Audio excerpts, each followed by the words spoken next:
I remember the exact moment my brother robbed me of everything our parents had built. It wasn't some dramatic heist or midnight burglary. It was a phone call.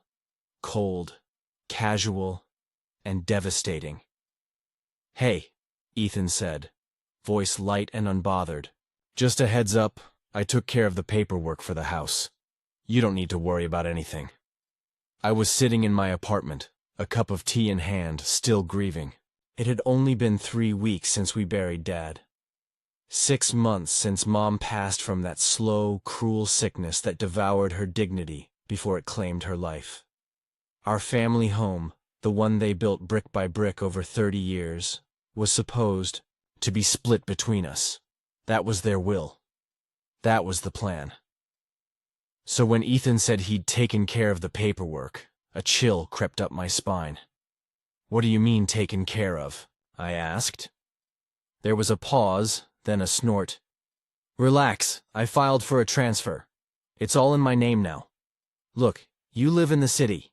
You never liked that place anyway. You're always too busy. I figured I'd handle it." My mind went blank. "You forged documents," I said, my voice quieter than I expected.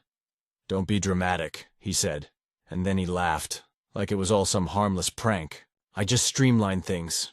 Trust me, it's better this way." He hung up. That was it. No warning, no conversation, no offer to talk things through. My little brother had walked into the lawyer's office, lied through his teeth, and stole, not just the house, but the land, the antique furniture, the savings hidden in the safe, and the dignity of our parents' legacy. And he did it with a grin. You should probably know something about me. I'm not the kind of person who explodes. I don't yell, I don't throw punches, I don't do public scenes. I internalize, I process, I observe, which is exactly why people like Ethan mistake me for weak. We weren't always enemies. As kids, we were close, or so I thought. I'm 3 years older than him. When our parents worked double shifts to make ends meet, I was the one who cooked us dinner, who helped him with homework, who tucked him in when the nightmares came. But somewhere along the way, Ethan developed a grudge against me that I never saw coming. Maybe it was because I got into college on a scholarship. Maybe it was because our parents praised my stability while scolding his recklessness. I don't know. All I know is that by the time we were adults, Ethan looked at me like I was something to beat, not someone to trust. Even so, I never imagined he'd stoop to this level. After the call, I drove back to our hometown. I hadn't been there in over a year. Work had kept me away, and I was trusting Ethan to handle things while I tied up loose ends. The house looked the same. Weathered siding, the old oak tree with the crooked branch, the faded wind chimes Mom loved so much. But the locks had been changed. He wouldn't even let me in. I stood there, outside my childhood home, the place where I had celebrated birthdays, kissed my first girlfriend, watched Dad build shelves by hand, and I realized I didn't belong there anymore. It was gone, not just the property, the memories, the trust, the connection. The next week was a blur of calls, legal consultations, and dead ends. Turns out Ethan had convinced a sympathetic notary friend to validate forged signatures. He'd filed under emergency provisions for estate consolidation. He knew exactly which loopholes to exploit and how to make it look legal enough. And the worst part? The cost to fight it in court would be more than the value of what I'd recover. The lawyers told me I had a case, but not a strong one. The best I could hope for was a partial financial settlement, minus fees and time. So I stepped back. For a while, I let Ethan think he'd won. He posted Instagram photos of his new home. He threw housewarming parties. Our parents' china was on display beside his beer pong table. The library Dad curated over decades was now backdrop for his shallow, half-drunk podcasts. It made me sick. But I didn't lash out. I didn't storm the house or out him online. I waited, and in the waiting, I studied. I began to understand Ethan, not just as my brother, but as a man. I observed his habits, his patterns. I dug into his past, his financials, his relationships. Turns out, the man who stole everything wasn't building anything. He was burning through the inheritance like it was free money. No job, no investments, just a new car, expensive watches, a string of doomed business ventures, and a line of failed Tinder dates he tried to impress with our parents' wine collection. He thought he was untouchable. That's what narcissists always think, until reality catches up. And I was going to be that reality. My revenge wasn't going to be loud. It was going to be clinical. I started quietly. I contacted the State Preservation Society. The house was nearly a century old, qualifying it for a historical review. Once a property enters that process, any renovation, sale, or rental has to go through a lengthy approval process. Ethan had plans to flip the place for cash. Not anymore. Then I reached out to an old friend of Dad's, a banker, who helped me file a report about the old joint account Ethan had drained. Turns out, some of that money had never legally transferred. It was considered estate in process, which meant Ethan's little cash grab. It triggered an audit. His accounts were frozen for 6 weeks. He never even saw it coming. I wasn't finished. There's something satisfying about watching a liar squirm under the weight of their own lies. But I wasn't doing this for satisfaction anymore. I was doing it for justice, for Mom and Dad, for the childhood I thought we'd shared, and maybe, deep down, for myself. The final blow came quietly, just like the theft had. Ethan had refinanced the house to buy a second property, some rundown bar he wanted to turn into a bourbon lounge. The bank required insurance. I found the clause in the deed, a structural violation from an old termite issue Dad had never fixed. I filed a report.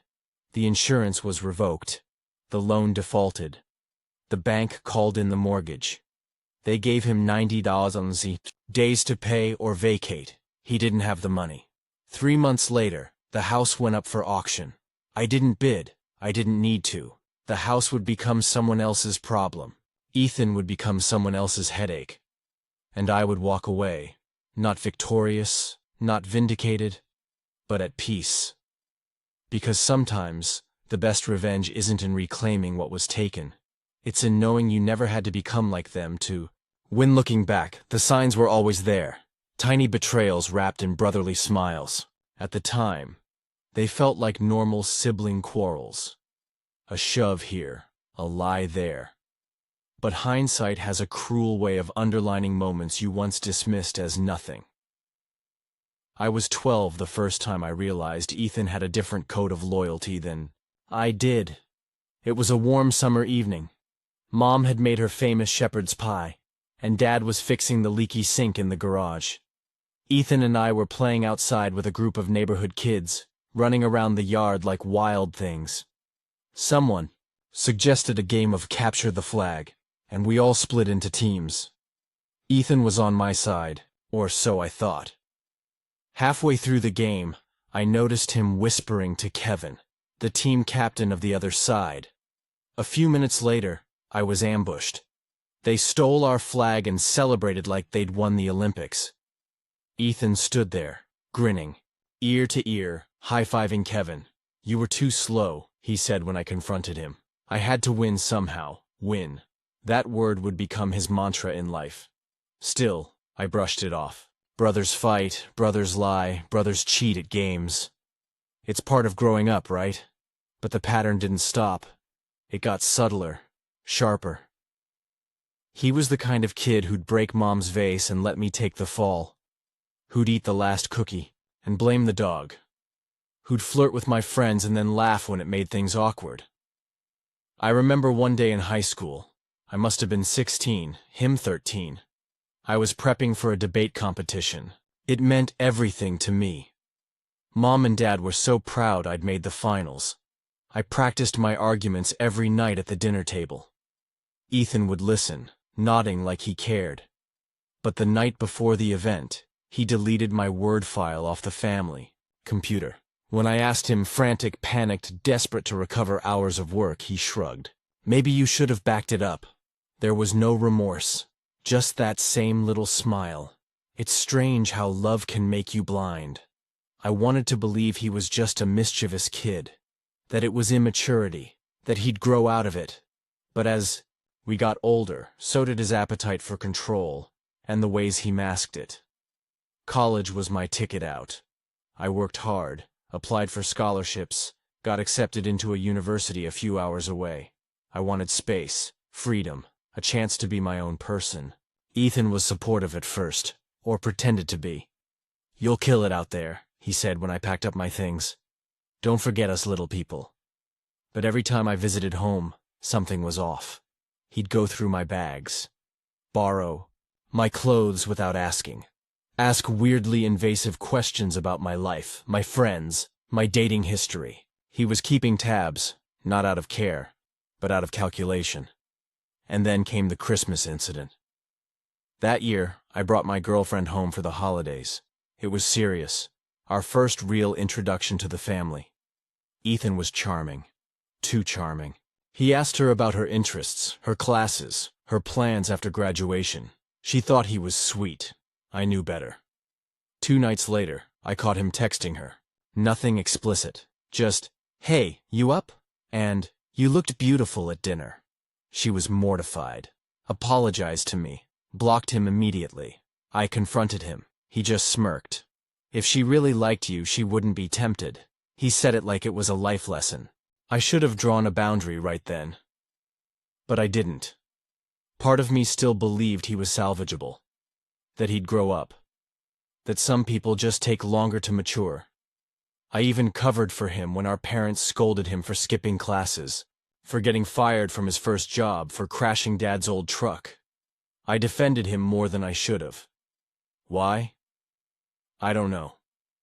Maybe because deep down I felt responsible for him. I was the big brother. I was supposed to lead, to forgive, to protect. But protection without accountability is just enabling. And Ethan was a master manipulator.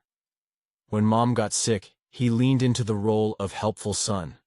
He posted sweet photos of them on Facebook, brought her flowers, made her smoothies with her pills. It looked perfect on the outside. What people didn't see were the days he forgot to give her meds, the bills he accidentally misplaced, the time he let her sit in the living room for 4 hours after she fell asleep in her chair, drooling, disoriented, while he played video games with headphones on. When I confronted him again, it was the same line. She didn't want to be smothered. I'm giving her space. Space. That was always his excuse.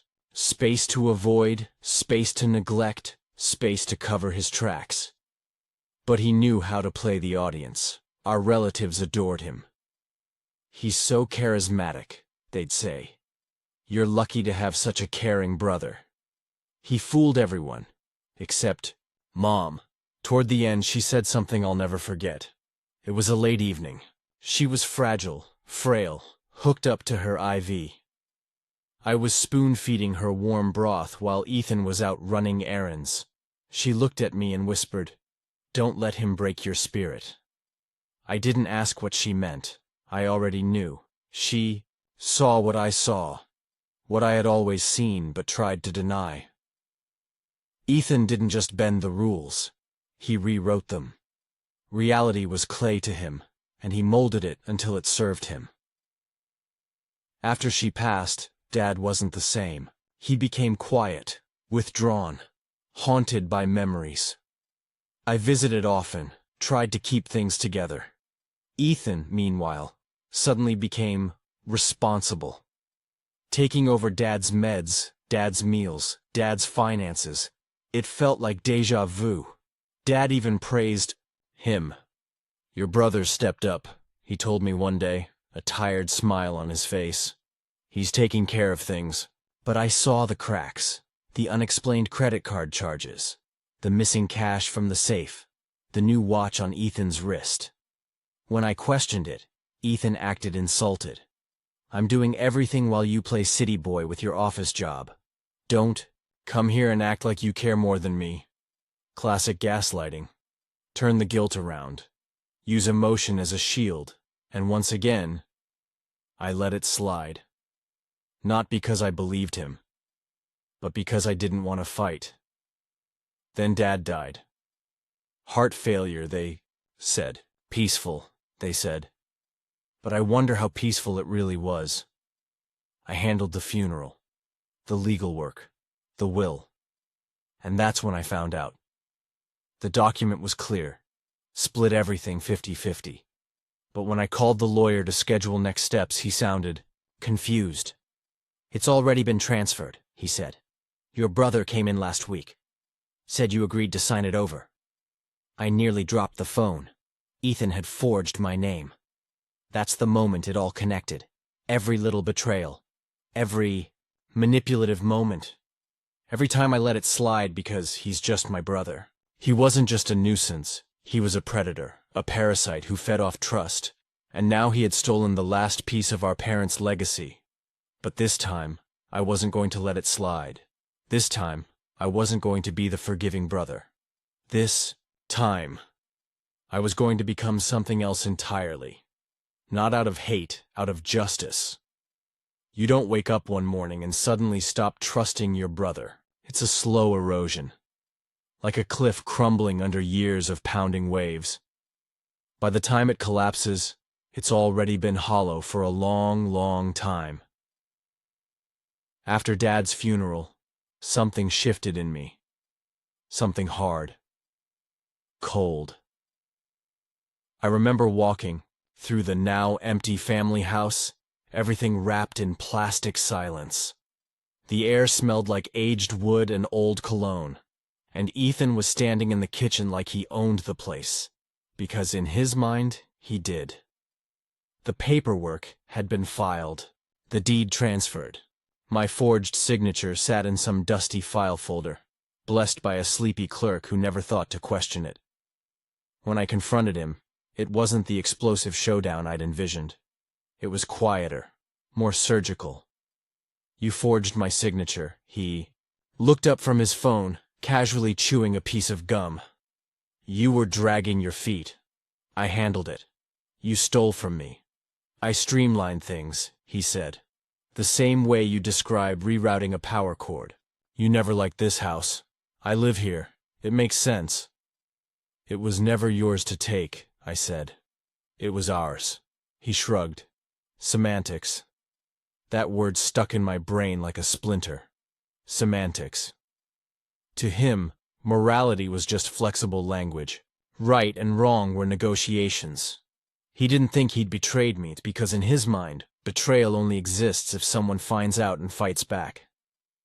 I didn't fight. Not yet. Instead, I tried to reason. I suggested mediation. I proposed splitting the assets evenly, even letting him keep the house if I could have my share in liquid form. He laughed. You think I'm giving you half of something you clearly don't care about, he said. That's not how real life works. He had Dad's watch on his wrist, Mom's ring on a chain around his neck. Both looked like stolen trophies now. You're unbelievable, I muttered. He smiled. And you're predictable. He was right. I had always been predictable. The peacekeeper. The one who backed down, the one who put family before ego. He was counting on that. He was betting I wouldn't make waves, that I'd roll over. Again. And I almost did. Until I found the letter. It was tucked inside Mom's jewelry box. I had come by the house one evening to pick up some of my old things from the attic. Ethan wasn't home. Some networking event downtown, which I knew meant drinks and charm and manipulation. The letter had no envelope. Just a folded piece of paper with my name scrawled in Mom's slanted handwriting. I sat on the edge of her bed and opened it. My sweet boy, if you're reading this, I'm probably gone. And I hate that. I wish I could have said these things out loud, but I know how uncomfortable you get when I get emotional. You always carry so much. I see that. I need to tell you something. I worry about your brother. Not because he's bad, but because he believes he can charm his way through life without consequences. He's smart, yes, but dangerous too, because he confuses charm with character. I've seen the way he looks at you, like he's in competition. But life isn't a race, darling. It's a path. And your path will always be steadier, stronger. Please don't let him take everything. Your father and I worked too hard for it to go to someone who doesn't know the value of a thing. Love. Always. Mom. My hands trembled. This wasn't paranoia. This wasn't a misunderstanding. Mom knew. She'd seen it. Felt it. And she was trying, even in her final days, to leave me armor I hadn't realized I needed. That night, I didn't sleep. That night, I started making a plan. But before I could act, Ethan struck again. A week later, I received a letter from the estate lawyer. A revised version of the will, the one Dad had filed just before his passing, was now officially closed. Because the court had accepted the transfer of property to Ethan as valid. I wasn't just being brushed aside, I was being erased. I called Ethan. "You filed this behind my back?" I asked. "Don't be dramatic," he said again, that favorite phrase of his. "It's done. You dragging this out is just hurting your own peace of mind." "You're unbelievable," he laughed. "You already said that." I clenched my jaw. "You won't get away with this." Silence. Then, calm as a breeze. "But I already have." He hung up. I wanted to scream. I wanted to drive over and punch him in the face, but what would that do? It would make me the irrational one, the angry brother, the jealous sibling, and he'd use that narrative like a shield, just as he always had. So I didn't fight with fists. I fought with silence. I cut off contact. I stopped calling, stopped visiting. I watched from a distance, carefully, quietly. I learned who he was hanging out with, what he was spending money on, and most of all, what he was trying to hide. Because Ethan always had something to hide. It started with whispers. A cousin mentioned Ethan had borrowed money, a lot, from an uncle upstate. An old family friend told me he'd seen Ethan trying to sell antiques that looked suspiciously like Dad's. And then, the kicker. A former co-worker of Ethan's messaged me on Facebook. "I know we haven't spoken, but I thought you should know. Ethan offered to sell me some family items a while ago. He said he needed cash for legal fees. Is everything okay?" I didn't respond, but I took screenshots. I started building a file. Meanwhile, I got my own lawyer, a quiet, meticulous woman named Anna who had no time for drama, only evidence. She listened to everything. She read the will. She studied the forged documents, and she looked at me with calm resolve. "We'll get him," she said. But I didn't want just legal revenge. I wanted him to feel what I felt. Not just loss, but betrayal. So I reached out to someone I hadn't spoken to in years. Clara. She used to be Ethan's ex-girlfriend, one of the few people who had seen through his mask. Their relationship had ended messily, with Clara sobbing on our doorstep, calling him a narcissist. At the time, I hadn't believed her. Now, I did. She was hesitant at first, but when I told her what he'd done, how he'd forged my name, stolen our inheritance, her voice changed. "I'll help you," she said. "For closure." She introduced me to more people. People Ethan had wronged. Old friends, business partners, ex-girlfriends, roommates. One by one, they painted the same portrait. A man who charmed, took, and vanished. A man who manipulated feelings like poker chips. A man who saw boundaries as suggestions. I started connecting the dots. Loans he never repaid. Items he pawned under false names. Stories he spun that contradicted each other. Even a small business, venture he funded with what he claimed was family inheritance. Money that was legally half mine. It wasn't just a family betrayal anymore. It was a pattern, a lifestyle, and people were starting to notice. One by one, the people in his circle began asking questions. A client backed out of a deal. A landlord refused to renew his lease. A friend ghosted him after discovering a bounced check. He started calling me again. First it was texts. "Hey, can we talk?" Then voicemails. "Look, I know we haven't seen eye to eye, but this has gone too far." And finally, an email. "I'm sorry if I crossed a line. I didn't think it would get this messy. Can we meet? I just want to talk." But I wasn't interested in talking, because for once, he was feeling the cold sting of isolation, and I was just getting started. The more I pulled back, the harder he spun. He hosted barbecues, posted smiling selfies online, captioned with things like, "Family is everything." He was trying to control the narrative, but the truth was leaking through. Anna was preparing our case, not just civil court, but criminal fraud. Clara and the others were willing to testify. And Ethan? He was cracking. I could see it in the photos. The fake smiles, the thinning hair, the stress bleeding through his perfectly tailored shirts. He was a man desperately holding onto a throne built from stolen wood. And I was no longer afraid to burn it down, because this wasn't about revenge anymore. It was about reclamation of what was stolen, of who I had been, of the quiet strength I'd buried for too long under the weight of being the good brother. I wasn't the good brother anymore. I was the right one. There's a moment in every person's life when a quiet line is crossed. You don't always see it coming. You don't always hear the snap. But something inside you shifts. And after that, you're never the same. For me, it happened on a Tuesday. I remember because the sky was pretending to be cheerful. That bright, deceptive blue. The kind that makes you feel foolish for being miserable. I had just gotten off a call with Anna, my lawyer. She was finalizing the fraud complaint against Ethan, tying every thread with ruthless precision. Everything was almost ready, but I still hadn't decided how far I was willing to go. Then Ethan showed up. Uninvited. At my apartment. He hadn't been there in years. Not once after Dad died. Not when I lost my job 6 months ago. Not even when I was in the hospital for a week with pneumonia. Suddenly he was knocking at my door with a smug smile and 2 coffees in hand, like this was some normal visit between brothers.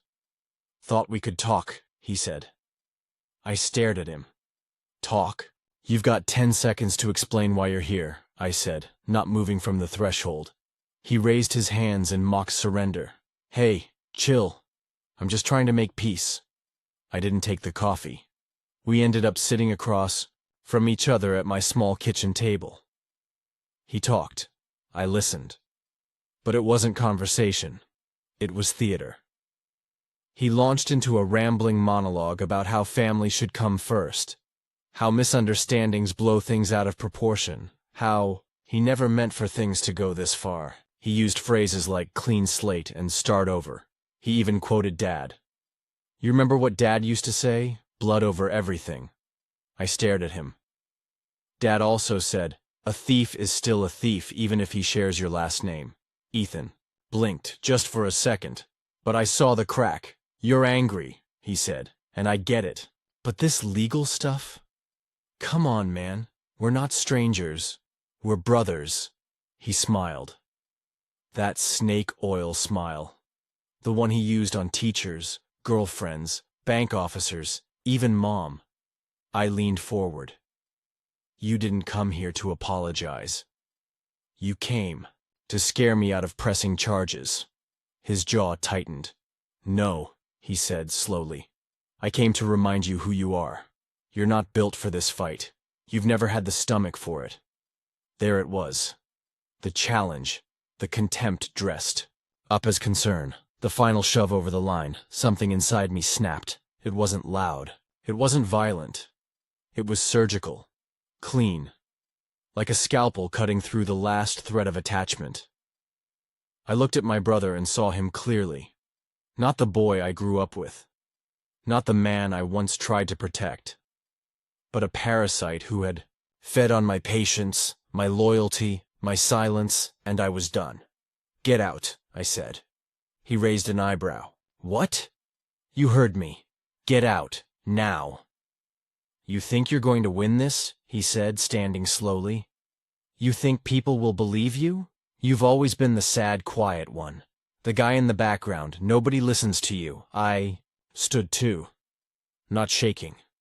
Not yelling. Just still. "That's exactly why you're going to lose," I said. "Because you never saw me coming." He stared at me for a long moment. Then he left. No more threats. No more games. Just the echo of a slammed door behind him. The next few days were a blur of decisions. I gave Anna the green light. I signed the affidavits, submitted the emails, forwarded the texts, the call logs, the witness statements from Clara and the others. Every lie he'd ever told, every cent he'd stolen. We documented it all. And the more we uncovered, the worse it got. Turns out, Ethan had been draining Dad's accounts months before he passed. He had borrowed money from trust funds meant for charity, misrepresented property assets to inflate his own equity, and falsified documents for a loan under my name, one that nearly tanked my credit score. He wasn't just a manipulator, he was a criminal, and now he was going to be treated like one. The court date was set, 2 months out. In the meantime, I went silent. No contact, no messages, no updates, and that drove him crazy. He started calling old friends, trying to spin his side of the story. He painted me as unstable, obsessive, vindictive. He claimed I was trying to ruin his life over a misunderstanding. But the problem with narcissists is they underestimate everyone, not just their victims. People remembered things, patterns, past lies, stories that no longer made sense. One by one, his audience thinned out. A former girlfriend posted a long thread about her experience with him, how he manipulated her into signing a lease, then ghosted her with the debt. It went viral locally. A business partner came forward about Ethan's shady financial handling during a real estate flip. The post caught attention. Then the news outlet called me, small but respected. "We're doing a piece on local inheritance fraud and manipulation," the journalist said. "Your name came up. Are you willing to speak?" I said yes. Not for revenge, but for every person like me, who was told to just let it go, who stayed quiet for the sake of family, who got burned trying to be the bigger person. No more. The article dropped 2 weeks before the court date. The headline was bold. "Blood Betrayal. When Family Steals More Than Money." It didn't name Ethan directly, but everyone knew. The details were undeniable. Comments poured in, stories from strangers. Similar experiences, words like, "I thought I was alone," and Ethan, he finally cracked. He sent me a final message. "You just couldn't let it go. You had to burn everything down." I didn't reply, because he was wrong. I didn't burn it down. He did.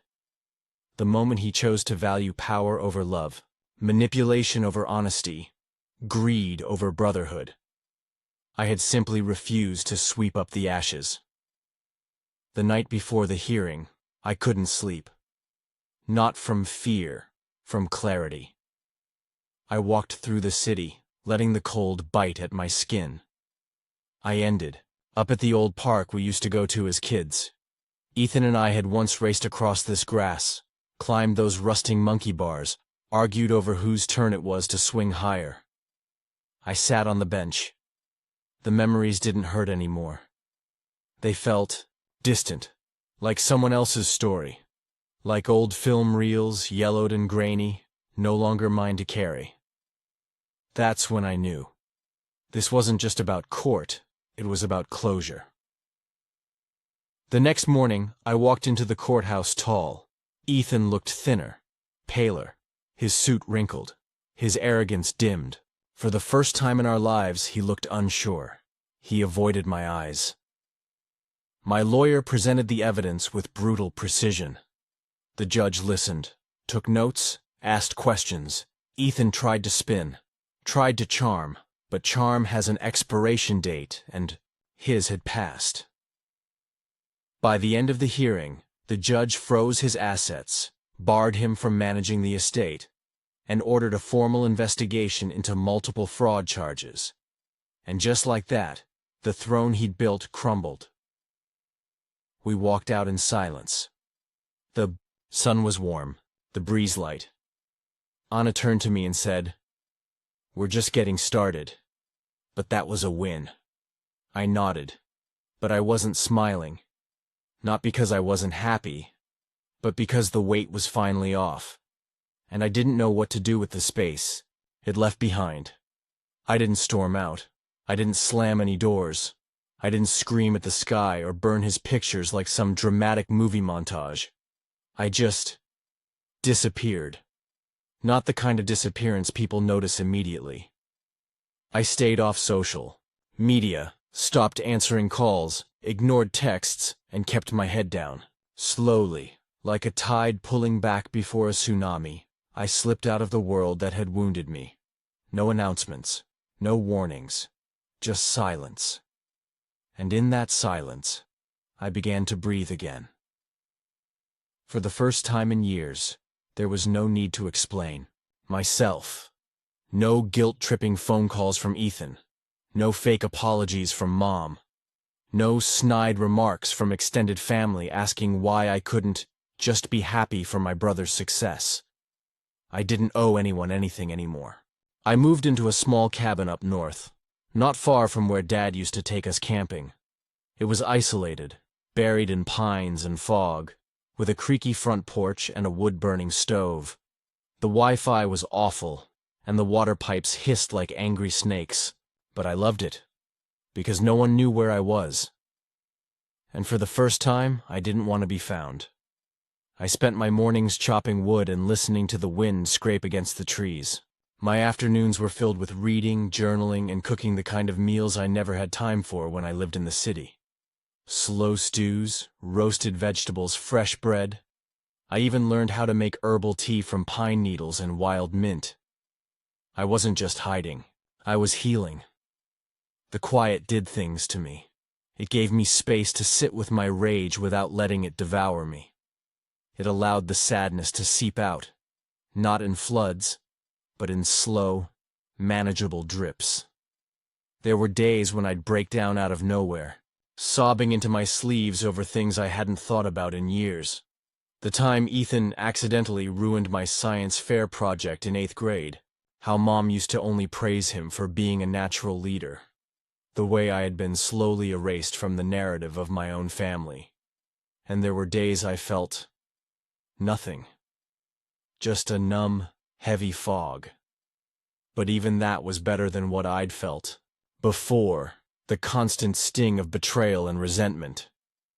At least this numbness was clean, honest, undiluted by pretense. I stopped checking the news. I didn't care what Ethan was saying or spinning. I left it all in Anna's hands. She called once a week to give me updates, told me which documents had gone through, what the court date was looking like, who was siding with us, who wasn't. I never asked about Mom. I didn't want to know if she'd defended him, if she'd stayed neutral, or worse, if she still believed I was the problem. There's a certain kind of heartbreak that comes from realizing your mother would rather lose you than hold your brother accountable, and I wasn't ready to sit with that just yet. So I didn't. I shelved it, like a book too painful to read. Maybe later. One morning, I walked down to the lake near the cabin. It was early spring, the kind where the ice had just begun to crack and melt, leaving glassy shards floating along the shore. I stood there for a while, staring at my own reflection in the water. I looked older, not aged, just different. Like someone who had stopped pretending. There was a kind of stillness in my eyes I hadn't seen in a long time, and for a moment, I imagined what Dad would say if he saw me now. Would he be proud? Would he finally see me? Or would he tell me to go back, be the bigger person, make peace? Again? I don't know, but I do know this. I wasn't that person anymore. 2 weeks into my retreat, I started writing. Not just journal entries, real writing. My story, everything. From the childhood favoritism to the inheritance scam to the confrontation. At my apartment. I wrote it all down. Line by line. Truth by truth. At first, it was for me. Then I realized it was for others too. How many people had lived a version of my story and never found the words for it? How many had suffered in silence, gaslit by their own blood, told they were overreacting, bitter, crazy? I began shaping the story into something shareable, not polished or poetic, just honest. I didn't name names. I didn't need to.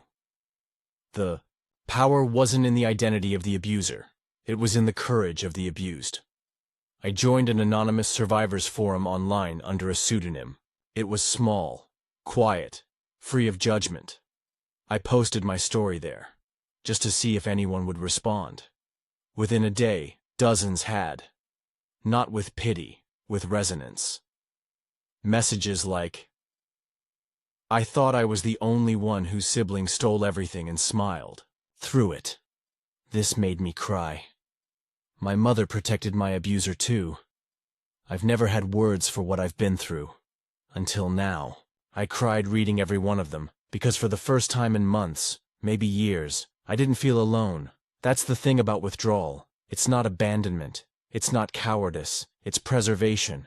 It's the decision to pause the world so you can hear your own heartbeat again.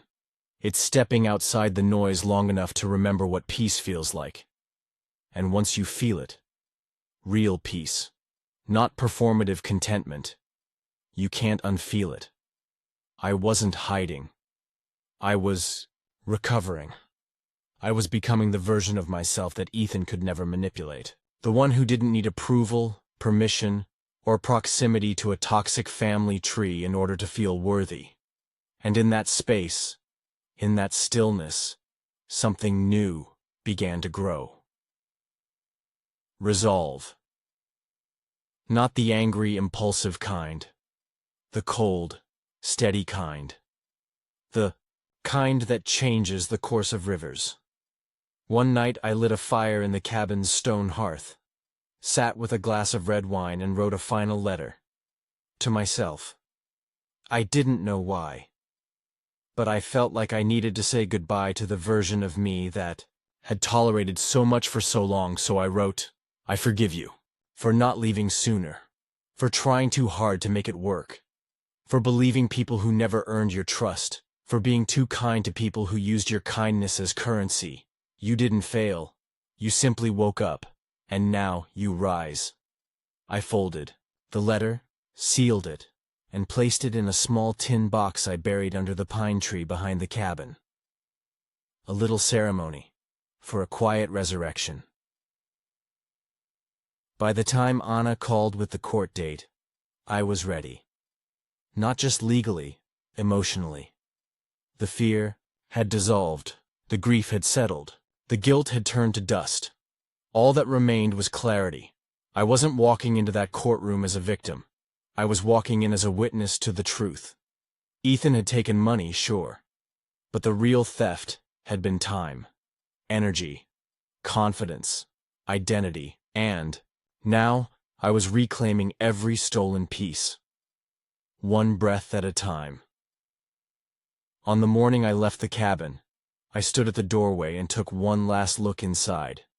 The chipped mugs, the half-read books, the pile of chopped wood by the stove. It had been a sanctuary, a cocoon that rebuilt me from the inside out. But it wasn't the destination. It was the transformation chamber. I packed my things slowly, methodically, and when I closed the door, I didn't feel sorrow. I felt readiness. Readiness to return, not to the same life, but to the same battlefield, this time armored with truth, resolve, and a name no longer tarnished by shame. My own. I came back like a ghost that never really left. The drive from the cabin to the city felt like crossing a battlefield, not just in miles, but in meaning. The streets looked the same, but I wasn't. I wasn't the version of myself that flinched at every reminder of Ethan, who questioned my own worth every time someone doubted me. That version had died in the woods, buried under pine needles and ash, beside a letter only I had read. Now, I was something else. Not angry, not healed, but sharpened. And I knew exactly where to point the blade. Anna picked me up from the bus station. She gave me a long, silent hug before she said anything. When we finally pulled away, her eyes searched mine. "You're different," she said softly. "I know," I replied. "That's the point." We didn't waste time. The court date was set for 2 weeks away. Ethan had tried to stall. His lawyer had filed motions, played games, probably assumed I'd crack under pressure. But I wasn't hiding anymore. While I'd been gone, Anna had quietly built a case so airtight it could suffocate him. Bank transfers, email chains, a hidden camera clip, taken during a casual meeting Ethan had with a cousin we trusted, where he bragged about playing the system and cleaning out the safe before the idiot even noticed. Guess who the idiot was? But this wasn't just about the inheritance. It was about legacy. My father had worked his entire life to give us something. A house, a future, a name that meant something. And Ethan had turned it into a game. I wanted that legacy back. So I began writing again but this time, with purpose. Not just my story, but everything I'd learned. The dynamics of narcissistic siblings, the weaponization of silence in families, how gaslighting becomes tradition in dysfunctional homes.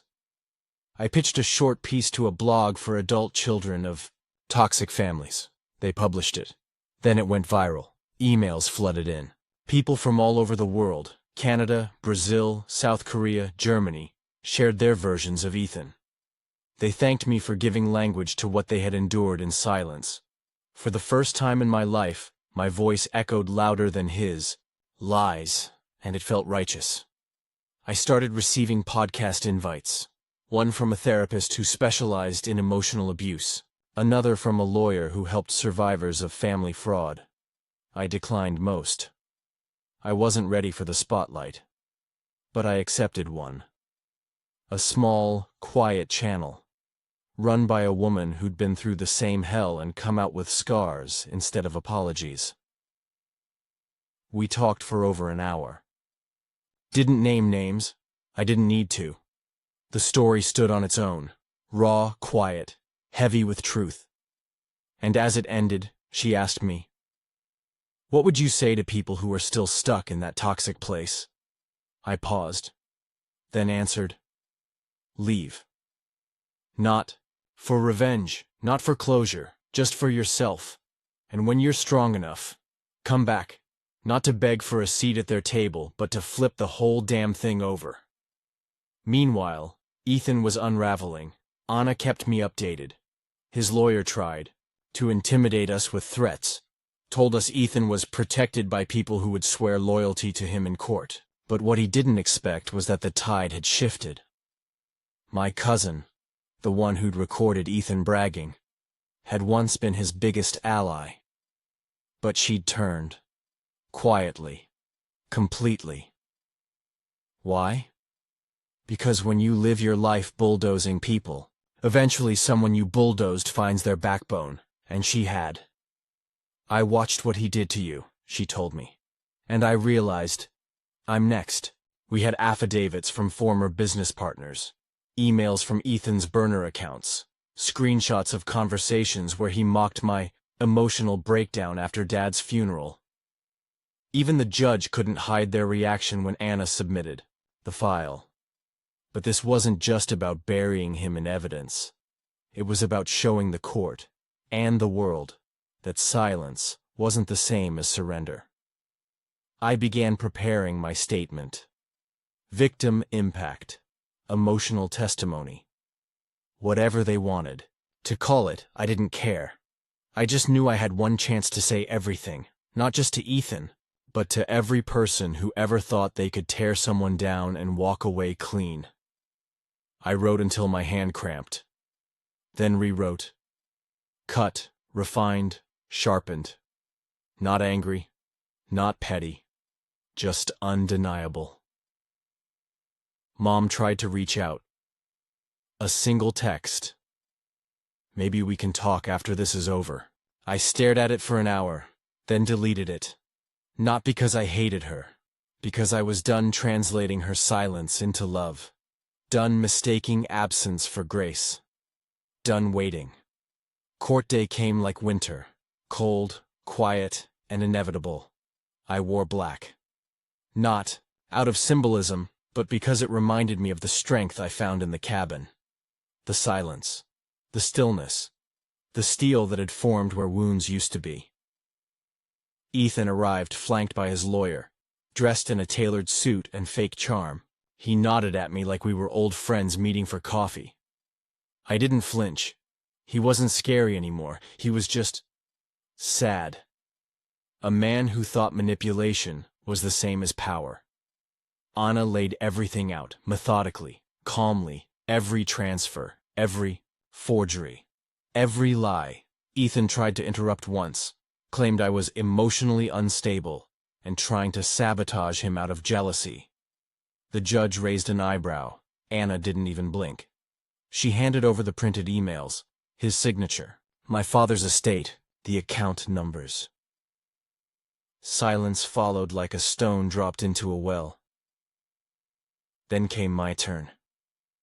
I stood, took a breath, spoke. My name is, and I'm not here to get revenge. I'm here to reclaim what was stolen from me. Not just money, but dignity, time, family, my voice. I told the court what it felt like to watch my father's legacy rot in the hands of someone who called me blood.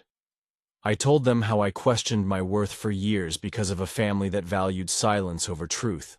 Told them how disappearing saved me, and how returning is my justice. I ended with this. This isn't about punishment. It's about truth. And truth, no matter how long you bury it, always finds its way to the surface. When I sat down, I didn't shake, didn't cry, didn't even exhale. I just felt clean. Like I had finally scraped the last bit of poison from my lungs. The verdict came 2 weeks later. Ethan was ordered to return every cent, fined for fraud, and most important to me, barred from representing the estate in any capacity again. His name, and mine, had officially parted ways. I moved back into the city, not to reclaim my old life, but to build a new one. People reached out, those I hadn't spoken to in years. Some apologized, some explained, some just wanted to know how I did it. And to all of them, I said the same thing. I stopped trying to prove I was good to people committed to misunderstanding me. I started a small support group, online at first, then local. We met twice a month, shared stories, read each other's letters, burned old wounds in fire pits behind community centers, and we healed. Not all at once, not completely, but visibly. Ethan? He moved away. Or maybe just vanished into the next grift. I didn't care. He was someone else's problem now. Mom? I haven't heard from her since the trial. Sometimes I wonder if she thinks about me. Other times, I remember that wondering doesn't change anything, and I move on. I'm not whole, not fixed, but I am awake. And in that awakening, I found something more powerful than revenge. I found myself. You never forget the sound of someone's world collapsing, especially when it's the same sound they once cheered for when it was yours.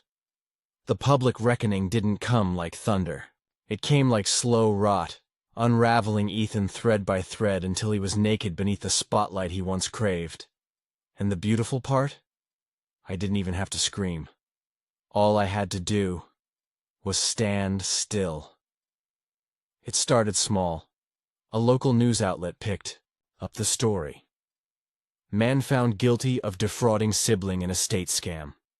The headline was buried under sports scores and celebrity gossip, but it was there, and that was enough.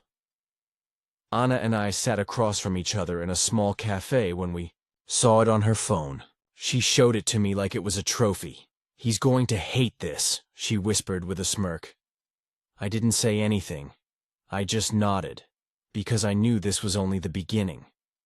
Ethan had built his world on the illusion of competence. He wasn't just a brother, he was a successful entrepreneur, a charitable leader, a man of the people. His LinkedIn was a museum of inflated achievements. His social media, a shrine to curated happiness.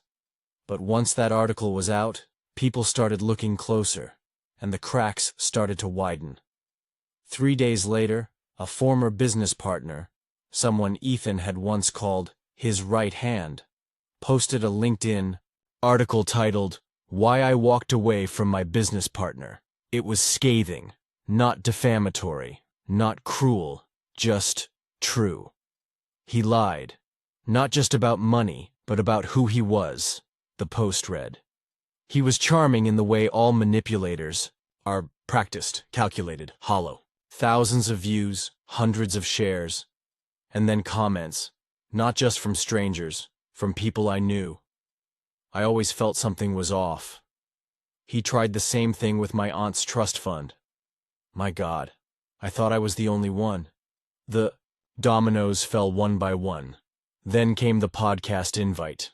Not mine, Ethan's. Or rather, a podcast about Ethan. It was hosted by a woman who did exposés on white-collar crime and familial fraud. Somehow she'd gotten hold of the court transcript. She even read my testimony aloud, voice quivering near the end. I didn't listen at first. Too raw. But Anna did. And when she told me the reaction it was getting, the tears, the DMs, the survivors flooding the comments, I knew this wasn't just revenge, it was resonance. Then came the fundraiser event. A black tie gala Ethan had helped organize every year, supposedly for children's hospitals, but mostly as a spotlight for himself. This year, he wasn't just disinvited, he was disowned. The organization issued a public statement. "We stand firmly against financial abuse in families. We condemn the actions of Ethan Kingsley and are cutting all ties effective immediately." And that's when his mask cracked. Ethan went online. At first, it was passive, a vague Instagram story.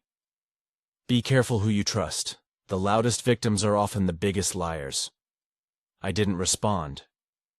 Then came a post. A filtered black and white photo of him, head in hands with the caption, "Truth always reveals itself, even if it takes years." It was laughable. I didn't need to clap back, because the comments did it for me. "Years? You were caught 2 months ago. This is embarrassing. Just say sorry." "Bro, you stole from your brother and posted a thirst trap about it?" He deleted it within hours, but screenshots are forever. Mom broke her silence. An email this time.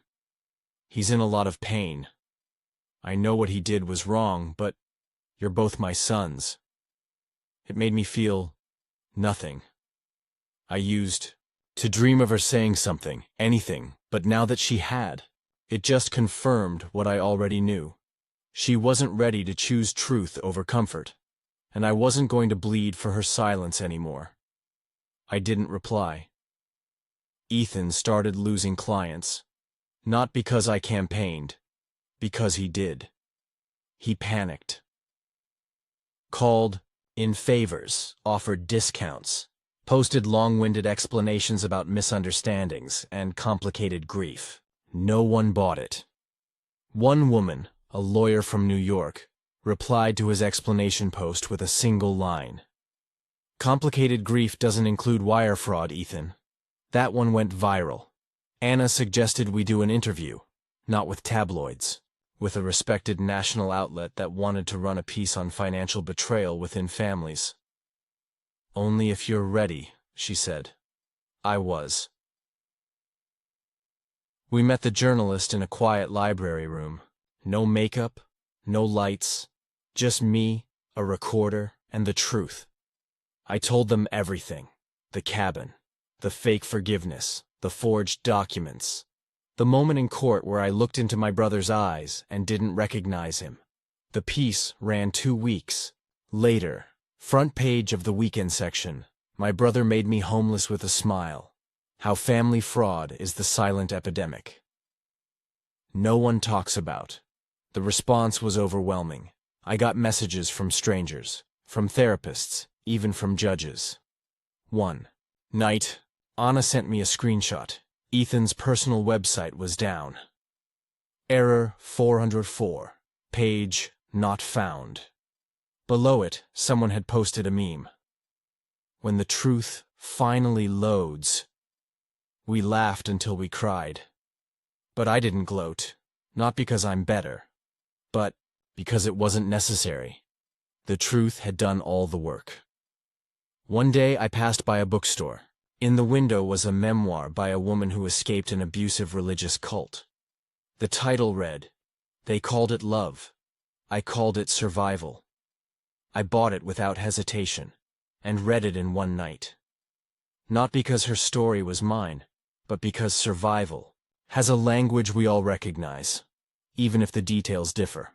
I started writing my own, not to publish, just to put it somewhere. The rage, the sorrow, the shame, the relief. Page by page, I let it out. Until one day the pages stopped bleeding and just told the story. A publisher reached out. She'd read my blog posts. The viral article, the interview. She asked, "Have you ever considered turning this into a book?" I had. But I lied. No, not really. She smiled. Well, maybe think about it. That night I stared at a blank page, typed the first line. My name is Nathaniel Kingsley, and for most of my life, I was taught to be quiet. Then I kept typing. And for once, the story wasn't about pain, it was about survival and what comes next. Ethan moved out of state. Rumor said he tried to start fresh in Arizona under a new name. Didn't matter. I didn't follow. Didn't care. The world had already met the real Ethan. No mask could fix that. I stood in front of a crowd a few months later. A conference for survivors of familial betrayal. I was the closing speaker. Me. The one who used to sit in silence, wondering if I was the problem. Now, I was the voice others needed to hear. I looked out at the faces, some tearful, some angry, all awake. I said, "Revenge isn't loud.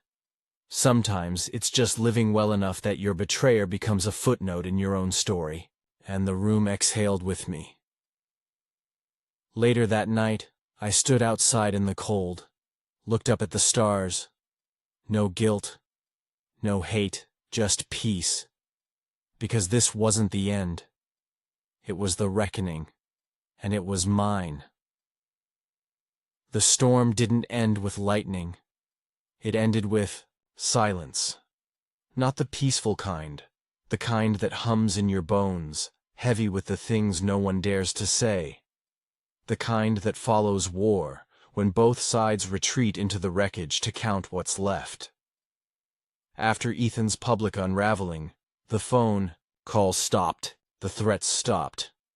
Even Mom, who had once tried to keep some illusion of balance, disappeared into her own form of exile. And I didn't feel victorious. I felt weightless, unmoored. For years I had defined myself by the injustice. The betrayal gave me purpose. The revenge gave me clarity. But when the dust settled, I realized I had spent so long fighting not to drown that I'd never learned how to swim freely. What do you do when the war ends, and you're still holding your weapon? I moved. Quietly. No announcement. No social media post. Just packed my things and left the apartment where I'd spent years plotting survival. It was too saturated with pain. Even the walls had absorbed the echoes of betrayal. I found a small place in a coastal town. Far from the city, Ethan. Poisoned. It wasn't fancy.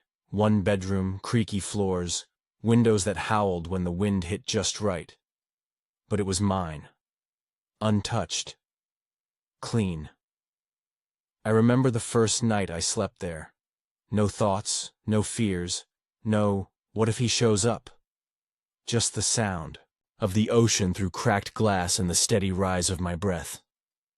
My inbox flooded, not with hate, but with thanks, from strangers. Your story helped me confront my father. I thought I was crazy until I read what you said about gaslighting. You made me feel seen. I read every message, sometimes twice. Some made me cry. Some made me want to scream for all the silent suffering this world demands from the gentle-hearted. But, most of all, they reminded me I wasn't alone. One day, I received a package, no return address. Inside was a photo, an old one.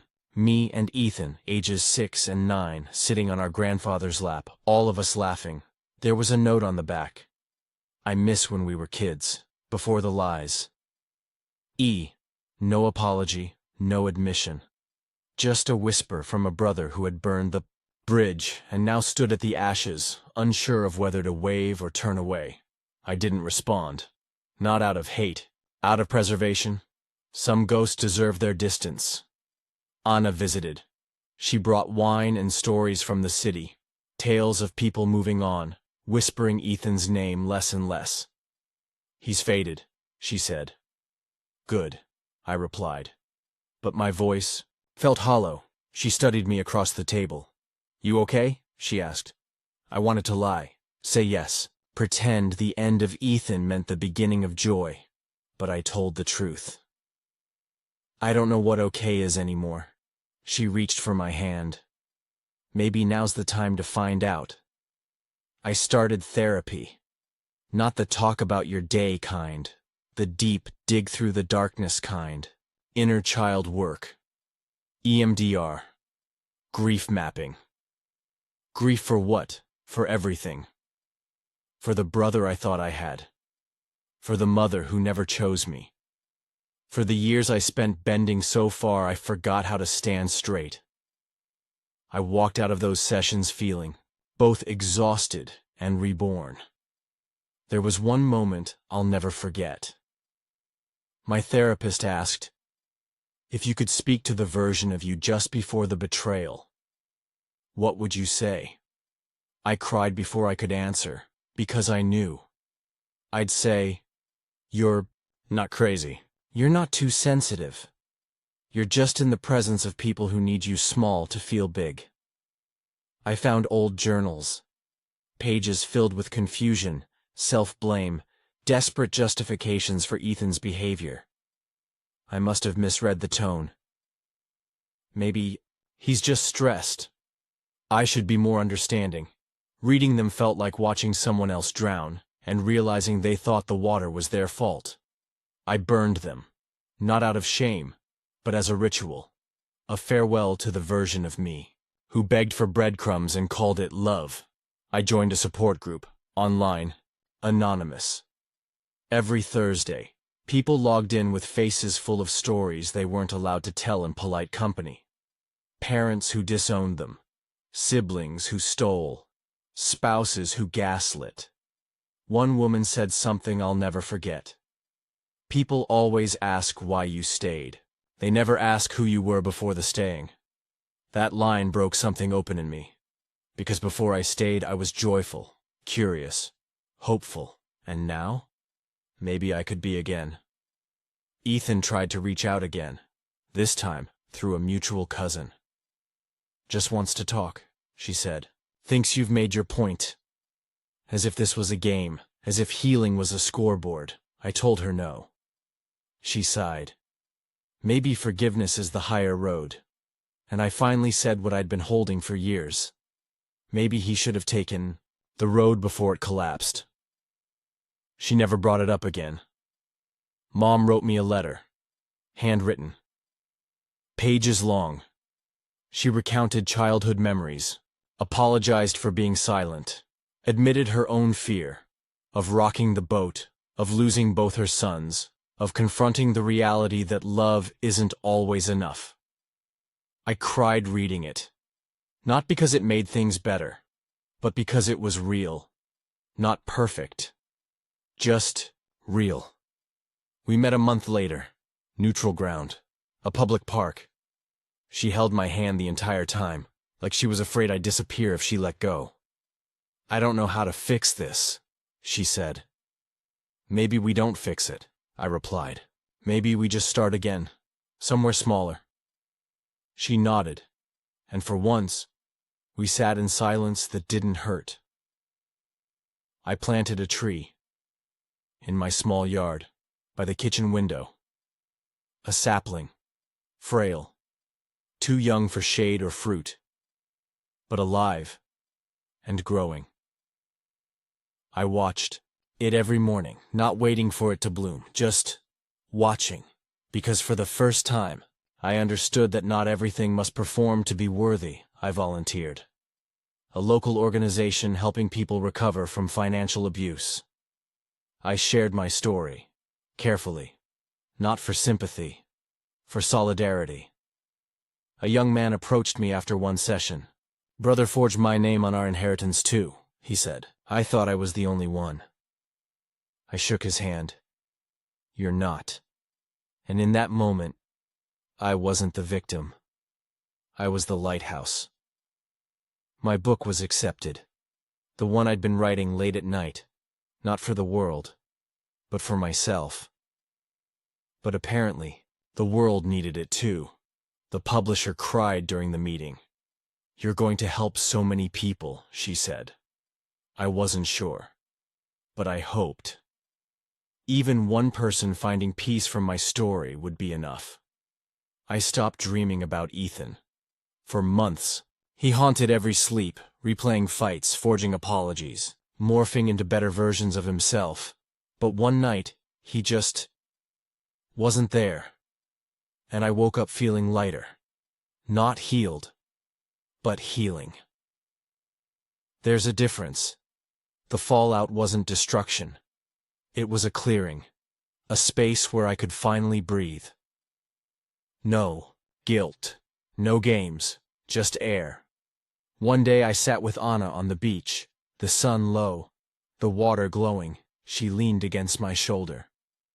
"Do you ever wish it had gone differently?" she asked. I thought about it. All of it. The betrayal, the trial, the public collapse, and I said, no, because I wouldn't be this version of me if it had. She smiled. Good. I like this version. So did I. For the first time in years, I used to think closure came with a door slamming shut. A bang. A scream. A final word shouted into the void. But now I know. It's quieter than that. More like a breeze slipping through a cracked window, cool on the skin, unnoticed until you realize you're breathing again. The storm is over. Ethan never apologized. Not in the way that mattered.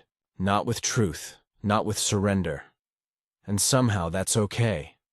Because I stopped needing his remorse to validate my experience. I used to look for justice in his face. Now I see it in mine. The mirror no longer mocks me with questions like, why, weren't you enough? Or, what could you have done differently? It shows a survivor. A storyteller. A quiet warrior who didn't burn the world down, just refused to let it burn her again. I've come to understand something no one teaches you.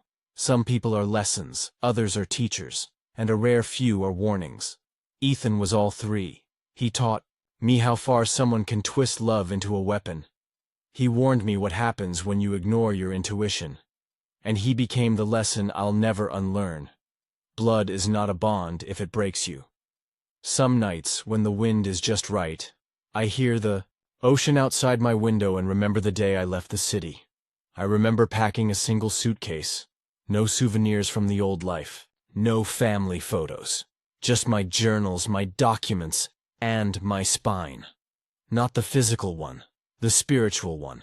The one that had been bent, cracked, nearly broken under the weight of denial and duty and desperation to be loved. I carried it out of that house like an heirloom I was finally allowed to keep. Anna visits often. She brings red wine and sarcasm. The kind of friend who never asks, "How are you?" because she already knows. She just shows up and listens.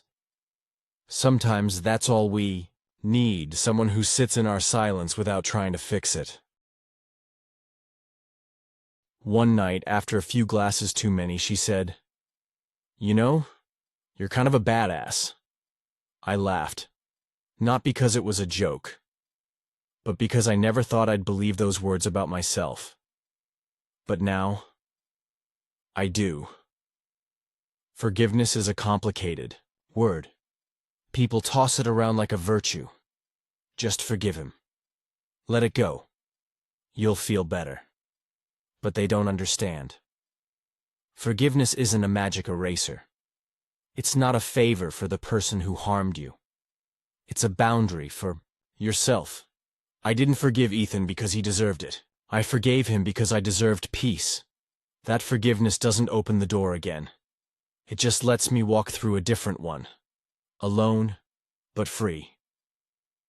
I built something new. Not a career or a house or a reputation. A life. A quiet one. Full of small joys. The smell of fresh coffee. The feel of sun-warmed sheets. The freedom to say no and the power to say enough. I started gardening. Strange, isn't it? After a lifetime of being trampled, I found solace in growing things. I talk to my plants. They don't interrupt. They don't lie. They just grow, slowly, stubbornly, toward the light. Just like me. Mom sends postcards now. Not emails. Not texts. Postcards, old-fashioned, tangible. I think it's her way of apologizing without saying the word. She writes about books she's reading. Birds she sees. Never about Ethan. That part of her life is sealed off. Maybe she lost a son. Maybe she realized too late that you can't protect both the abuser and the abused. Either way, we talk. And that's enough. Sometimes I wonder what Ethan's life looks like now. Does he live in regret? Does he sleep peacefully? Does he blame me still? But those thoughts pass quickly, because the truth is, I don't care. Not out of hate, out of healing. When you finally choose yourself, other people's storms stop mattering. I published the book. Not the revenge story. The real one. The one about surviving narcissistic abuse, about emotional theft, about what it means to rebuild a soul brick by brick. It didn't go viral, but it reached people. I get letters from women in their 60s who say, "I never knew how to explain what happened to me until now." I get messages from young men who say, "Thank you for making me feel less alone." And one day, someone wrote, "Your story saved my life. That was the day I cried the hardest. Not for the pain I endured, but for the purpose it found." And now, here I am. Not at the end of my story, but at a new beginning. The kind you write for yourself. Not dictated by trauma. Not haunted by betrayal. Just yours. My home is filled with light. Real light. Windows open. Curtains fluttering. Dust motes dancing in the sun. And I think for the first time in years, this is what safe feels like. If you're listening to this, maybe you've been betrayed. Maybe someone close stole your light and told you it was your fault it got dark. Maybe you've been waiting for an apology that never came. Let me tell you something I wish someone had told me. You don't need closure from the one who hurt you. You need permission to heal without it. So take it. Take your permission. Walk away. Grow something. Write your story. Speak your truth. And when the silence comes, let it settle. It's not the absence of noise. It's the presence of peace. I am not what happened to me. I am what I chose to become. I am not the sum of the lies told about me. I am the truth I dared to tell. And you?